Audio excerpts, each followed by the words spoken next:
약 한 달 전 8월 5일에 증시가 갑자기 폭락을 했었죠. 이날 공포 심리를 나타내는 빅스 지수가 60을 넘어갔었습니다. 경기 침체 우려에 엔고 현상이 맞물려 공포감이 조성되었던 거죠. 도대체 엔캐리 트레이드가 뭐길래 다들 이토록 우려하는 걸까요? 오늘 이야기할 엔화, 엔캐리 트레이드를 이해하면 돈의 흐름에 대한 이해의 폭이 꽤나 확장되실 겁니다. 더 나아가 전략적인 사고를 통해 자산을 지키거나 불릴 수도 있겠죠. 그럼 영상 내용 시작해 보겠습니다.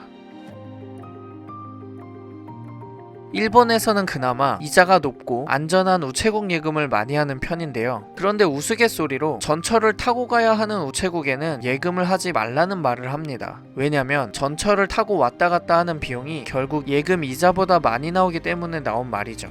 일본의 금리를 보면 30년 가까이 금리가 1%도 되지 않았습니다.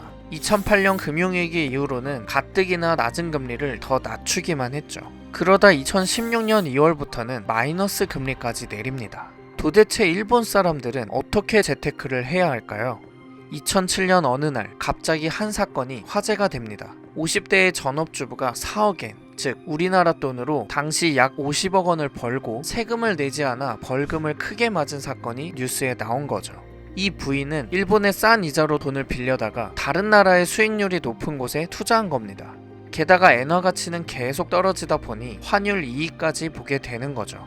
이걸 바로 엔캐리 트레이드라고 합니다. 이 소식을 들은 일본의 전업주부들은 앞다투어 엔캐리 트레이드를 하기 시작하는데요. 이를 가리켜 영국에서 와타나베 부인 조심하세요 라는 제목의 기사가 나오면서 전 세계적으로 와타나베 부인이라고 불리기 시작했죠. 우리나라로 말하자면 김여사처럼 흔한 성씨를 붙인 겁니다. 이렇게 금리에 따라서 돈을 이동하며 이익을 먹으려고 하는 집단은 와타나베 부인뿐만이 아닙니다. 2008년 금융위기 이후 미국이 저금리로 돌아서자 미국의 스미스 부인이 나왔고 유럽이 초저금리가 되면서 소피아 부인이 나왔죠. 이처럼 자국의 금리가 상대적으로 낮아지면 해외 투자에 관심을 가지는 것이 일반적인 동향입니다.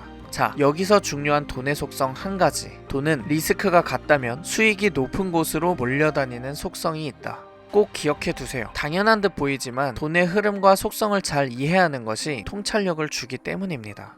이제부터 엔고일 때와 엔저일 때 어떤 일들이 생기는지 살펴볼 건데요. 과거부터 현재까지 이어지는 이 스토리는 꽤 흥미롭습니다. 그리고 나와도 전혀 무관한 이야기가 아니라는 걸 느끼실 거예요.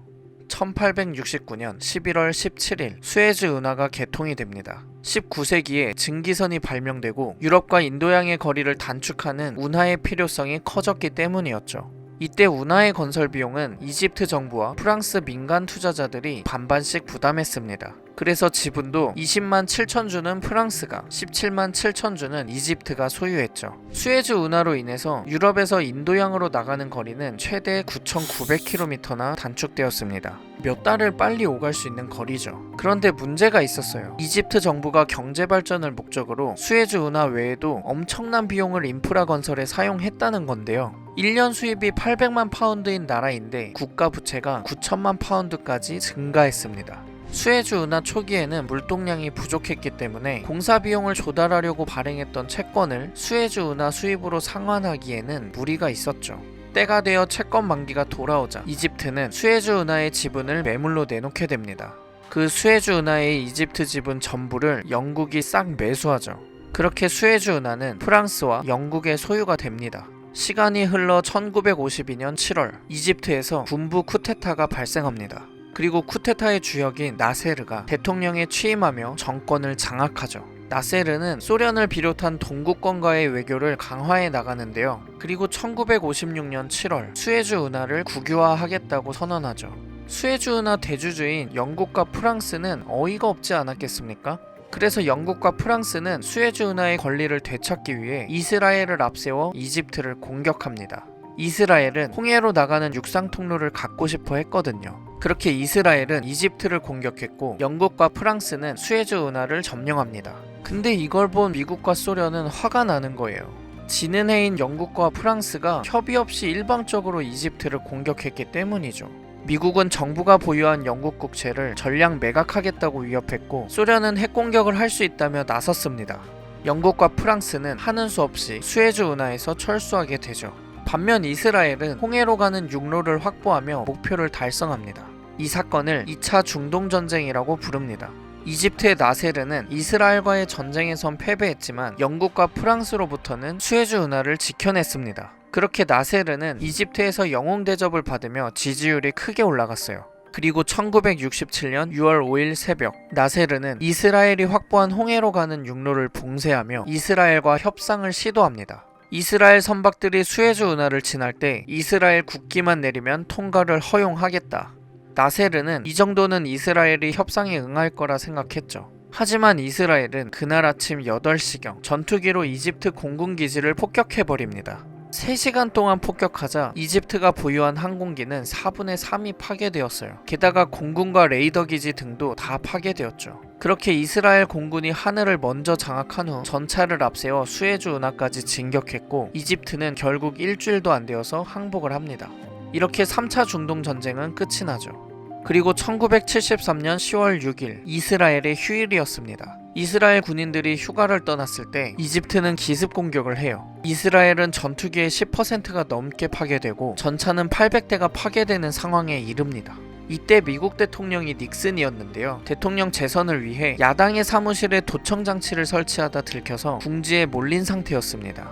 닉슨은 국민의 시선을 중동전쟁으로 돌리기 위해서 이스라엘 군수품 지원 작전을 시작했죠. 그렇게 이스라엘은 미국의 지원으로 파괴된 물량보다 훨씬 많은 물량을 확보하게 됩니다. 그리고 반격에 성공하죠. 반격에 성공한 이스라엘은 곧바로 이집트로 진격하려고 하는데요. 이때 소련이 딱 막아섭니다. 이집트 영토 들어가면 이집트에 핵무기 준다 하면서요. 결국 이스라엘이 종전을 수용하며 4차 중동전쟁은 끝이 납니다. 그런데 이때 문제가 발생해요. 유가가 상승하기 시작한 겁니다. 중동 산유국들이 이스라엘에 협력하는 국가의 석유 수출을 금지한 거예요. 그리고 곧 석유 가격을 대폭 인상하기 시작합니다. 유가는 순식간에 4배 이상 올랐고 본격적인 인플레이션이 일어났죠. 미국 연준은 인플레이션을 잡기 위해서 기준금리를 올리기 시작하는데요. 그렇게 미국의 기준금리는 21.5%까지 올라갑니다. 그리고 이자 내느라 소비가 줄어들며 경기는 박살이 나게 되죠. 이때 미국의 중소기업 40%가 망하게 되고 실업률은 10%를 넘어갑니다. 제조업들은 하루가 멀다 하고 쓰러졌어요. 그런데 미국의 기준금리가 올라가자 비싼 이자를 노리고 미국으로 돈이 몰려오기 시작합니다. 달러 수요가 많아지며 강달러가 되었고 이때 가장 혜택을 많이 본 곳은 일본이었죠. 달러 대비 엔저가 된 일본은 수출을 싸게 할 수 있어서 대박이 납니다. 미국 무역 적자의 40%를 일본이 내는 상황이 되었죠. 1985년 9월 22일 미국의 플라자 호텔에서 일본을 타깃으로 한 G5 회의가 열립니다. 미국은 일본에게 엔화 가치를 높이라고 압박을 해요. 수출의 대부분을 미국에 하던 일본은 받아들일 수밖에 없었습니다. 이 플라자 합의로 달러당 250엔이었던 환율은 120엔으로 반토막이 납니다. 환율이 반토막 났다는 것은 일본 수출품의 가격이 2배로 올랐다는 거잖아요. 따라서 일본의 수출은 크게 줄어들게 됩니다. 그리고 플라자 합의 바로 다음 해인 1986년 일본은 결국 마이너스 성장을 하게 됩니다. 일본이 이걸 가만히 보고만 있었을까요? 아니겠죠. 수출로는 답이 안 나오자 일본은 내수를 살리려고 해요. 기준금리 인하와 부동산 규제 완화를 합니다. 일본은행은 기준금리를 6%에서 2.5%로 낮췄고 일본 정부는 부동산 규제를 풀며 LTV 한도를 없앴죠. 그러자 LTV를 120%까지 대출해주는 은행이 등장했고 자기 돈 하나 없이도 부동산 구입이 가능하게 되었습니다. 저금리와 부동산 규제 완화 두 가지가 동시에 적용되니 부동산에 돈이 쏠리며 가격은 미친듯이 올라갔어요. 1년 만에 3배, 많게는 10배, 15배가 오르며 부동산 졸부들이 넘쳐나게 됩니다.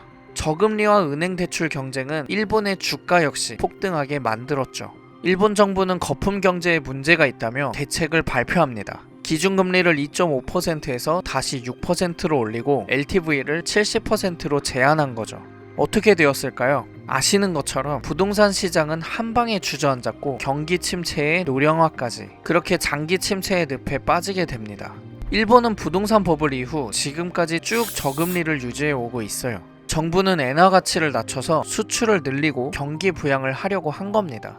근데 참 운이 없는 것 같습니다. 일본 내 저금리로 높은 수익을 기대할 수가 없자 일본의 금융기관들은 조금이라도 높은 금리를 주는 해외로 눈을 돌렸습니다. 일본의 보험사들도 마찬가지였어요. 보험사는 보험 가입자들에게서 받은 보험료를 조금이라도 더 불리기 위해서 투자에 나섰습니다.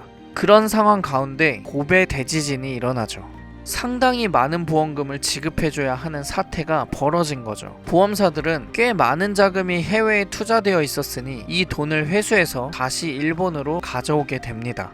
그렇게 엔화는 초강세를 보이게 되죠. 플라자 합의 당시 달러당 250엔이었던 엔화는 달러당 80엔까지 올라갑니다. 이른바 슈퍼 엔고의 시대. 일본은 부동산 버블 붕괴와 고베 대지진으로 인해서 내수 시장이 침체되어 버리는데요. 내수가 어려우면 수출로 성장해야 하는데 엔화가 강세니 일본의 수출은 전례 없는 고전을 할 수밖에 없었죠. 일본은 이런 상황을 타개하고자 1995년 4월 G7에 도움을 요청합니다. 내수 침체와 수출 둔화를 막기 위해 엔화를 약세로 전환시킬 수 있도록 도와달라는 것이었죠. 이때 일본의 요청은 받아들여집니다. 1985년 엔고를 유도했던 플라자 합의와는 반대로 역플라자 합의라고 불리는 사건이죠. 근데 엔저로 고생했던 미국과 독일 등 국가들이 왜 합의를 해준 걸까요? 그건 일본의 엔고 때문에 비싸게 수입해야 했던 나라들이 물가가 계속 올라갔기 때문이었습니다. 결국 인플레이션을 잡기 위해서 합의를 한 거죠. 지금까지 한참 동안 일본에 대해서 이야기를 했는데요. 플라자 합의 이후 다른 나라의 상황은 어땠는지도 잠깐 보겠습니다. 엔화는 1985년 플라자 합의 이후로 꾸준히 강세를 이어왔어요. 그러다 보니 엔화 강세는 하나의 트렌드가 되었죠. 아시아 국가 대부분은 외환 보유고에 달러화를 담고 있었습니다. 그런데 엔화가 꾸준히 강해지는 걸 보니 엔화가 더 강해질 거라는 생각에 약해지는 달러를 팔고 엔화를 사려고 했죠. 가뜩이나 엔화가 강해지고 있는데 달러를 팔고 엔화를 사면 엔화는 더욱더 강해지겠죠. 그래서 일본 제품은 다른 국가의 수출품보다 비쌌고 가격 경쟁력이 떨어졌습니다. 이에 크게 수혜를 본 나라가 우리나라죠. 엔화 강세로 인해 한국의 수출이 크게 늘어난 겁니다. 하지만 역플라자 합의 이후로 엔화가 약세로 바뀌면서 우리나라 수출에 강한 태클로 작용했고 이는 외환위기의 단초가 되었죠. 다시 돌아와서 일본은 버블 붕괴 이후 장기간 저금리를 유지했는데요. 그러다 보니 일본의 가계와 기업뿐 아니라 글로벌 펀드들도 저금리로 엔을 빌려서 이머징 국가에 투자했습니다. 그러다가 한 번씩 엔캐리 트레이드가 줄어들거나 청산되는 일이 일어났어요. 엔화를 빌려서 외국에 투자하려면 달러로 바꾸게 되죠. 엔을 팔고 달러를 사니 달러 강세, 엔화 약세가 됩니다. 그렇게 엔캐리 자금이 늘어나는 가운데 1994년 1월 중국은 수출을 늘리기 위해 환율을 건드립니다. 1달러에 5.8위안이었던 환율을 8.6위안으로 확 바꿔버리죠. 이 말은 중국 제품 가격이 40%나 저렴해졌다는 거예요. 그렇게 중국은 가격 경쟁력에서 압도를 하며 수출이 증가하기 시작합니다. 반면 중국과 가격 경쟁을 하던 동남아 국가들은 어떻게 되었을까요? 경상수지가 적자로 돌아서며 달러가 마르기 시작합니다. 와중에 미국은 금리를 올렸고 달러는 금리가 높은 미국으로 들어갔죠. 가뜩이나 달러가 부족한데 환율을 고정시켰던 국가들은 달러를 환율 방어에 소모하게 됩니다. 그리고 동남아에 달러가 마르고 있다는 걸 알아챈 헤지펀드들이 환율 공격을 시작하죠. 그렇게 아시아에는 외환위기가 왔고 한국은 IMF 관리체제로 들어갔습니다. 심지어 러시아도 더 이상 안 되겠다며 모라토리엄을 선언하죠. 러시아의 모라토리엄에 깜짝 놀란 글로벌 펀드들은 엔캐리 트레이드를 청산하고 안전자산으로 복귀하기 시작합니다. 엔캐리 트레이드를 청산하고 엔화로 돌아오니 엔화는 강세가 되겠죠. 엔화는 3일 만에 13%가 올랐고 2달 만에 147엔에서 112엔까지 오릅니다. 그러면 이자가 싸다고 엔화 대출을 받았던 사람들은 갚아야 할 원금 자체가 늘어나 버리게 되는 거죠. 이 여파로 월가의 희망이라 불렸던 세계 최대 헤지펀드인 롱펌 캐피털이 파산합니다. 1997년에만 이런 상황이 생긴 게 아니에요. 2008년 금융위기 때도 엔캐리 트레이드의 청산이 일어났죠. 이때도 개발도상국들은 자금 경색이 일어났고 엔화 가치는 2배 이상 올라갔습니다. 이처럼 시장이 불안해지면 엔캐리 트레이드 자금은 청산되어 복귀하는 패턴을 반복하고 있어요. 지금은 어떨까요? 추정하긴 어렵지만 도이체방크가 분석했을 때 엔캐리 트레이드 규모는 20조 달러에 달한다고 합니다. 우리나라 돈으로 약 2경 7천조 원이나 되는 셈이죠. 우리나라에도 2024년 7월 말 기준 일본인이 한국 증시에 들어와 있는 금액은 16조 원이 넘는다고 합니다. 일본이 금리를 올리거나 엔화가 강세로 변한다면 엔캐리 트레이드는 점점 청산이 되어 갈 겁니다. 우리는 이걸 잘 지켜봐야겠죠. 그런데 일본은행은 금리가 급등하는 걸 가장 피하고 싶어 하는데요. 왜냐하면 현재 1250조 엔이나 되는 부채를 갖고 있기 때문입니다. 금리가 급등하면 정상적인 방법으로는 감당할 수 없는 규모죠. 부채가 이렇게도 많은 건 아베 시절 경기 부양을 위해서 무제한급으로 국채를 발행해 왔기 때문이에요. 그래서 22년에 미국이 금리를 올리는데도 일본은 금리를 따라 올리지 못했던 겁니다. 일본은 국채 매입과 금리 인상을 조금씩 하며 조심스레 운전하는 상태라고 볼 수 있어요. 그런데 국가 부채가 그렇게 많은데도 일본은 왜 금리를 조금씩이라도 올리려는 걸까요? 엔저가 워낙 심하다 보니 수입 물가가 오르기 때문입니다. 이에 따라 국민들의 실질 소득과 구매력은 떨어지게 되죠. 그래서 지난 7월 31일 신임 재무관으로 취임한 미무라 아츠씨는 블룸버그와 인터뷰에서 이렇게 말했죠. 엔화 약세가 일본 경제에 도움이 되기보다 오히려 해를 끼친다 라고 말입니다. 그리고 4월 23일에 트럼프는 더 강하게 얘기했었어요. 엔화 약세는 미국의 대재앙이다. 내가 당선되면 2차 플라자 합의를 추진하겠다 라고 했었죠.